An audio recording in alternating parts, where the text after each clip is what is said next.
Watu tumeingia ukokola shuleni kwao. Kanifagilia kinoma. Sinajua kanifagilia hajataka kunipinga yule demu. Au sio? Kwa hiyo shemeji yetu kabisa. Nani sawa? Oa kaka. Tumwangalia yule dogo. Anakuja ile simuelewelewa kwa kama afande ujue manyungu. Yaani kama anatamani kuja hivi yani au tuzimasikia.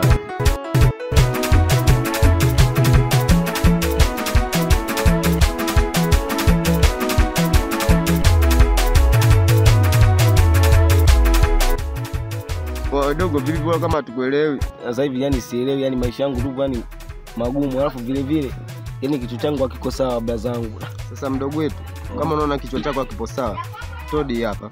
Piga mistari yako. Unajua usianze kulopolopoka. Kwanza unaweza? Brother mimi naweza kidogo najifunza. Oa mwanetu. Huyu anaweza. Tumpeenda akawa anaweza. Kweli? Kweli. Sasa mdogo wangu, kama kichwa chako hakipo sawa, kweli hapa dobisi. Piga mistari yako. Auzi. Kwanza unaweza? Mimi naweza brother. Sio unatuletea utingwa hapa sasa.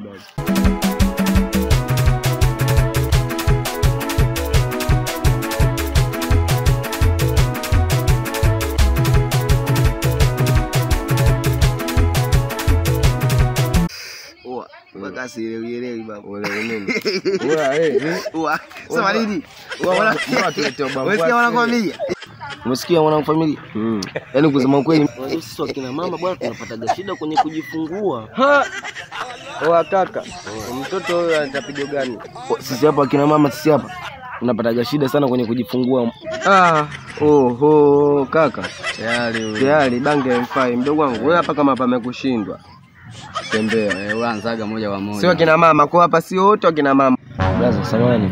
Hivi kwani brother kwani mimi jinsia gani brother? Wewe mtoto mshampa nini unatuletea pigo za chupi hapa uje juu jinsia gani? Na kweli brother mimi sijui kweli mimi jinsia gani kweli brother. Tuletee pigo hizo mshamba. Kweli uje juu jinsia gani? Mimi jinsia gani brother niambie basi mimi sielewi kwani mimi jinsia gani? Tembea. Wewe anzaga moja kwa moja. Sio kina mama, kwa hapa sio wote wakina mama, mtufanisha kina mama. Mimi angalia hii sura. Kweli ujue sio kina mama. Angalia hii sura. Angalia na lastari bommare. Unachukulia poa mdogo wetu au sio? Kuna mama hapa na hakuna kuwaza naye. Ujue sisi hapa wa mama ujue. Wewe mtoto mshamba ni unatuletea pigo za chupi. Wewe kwanza banga zikuwezi. Toa brother, toka.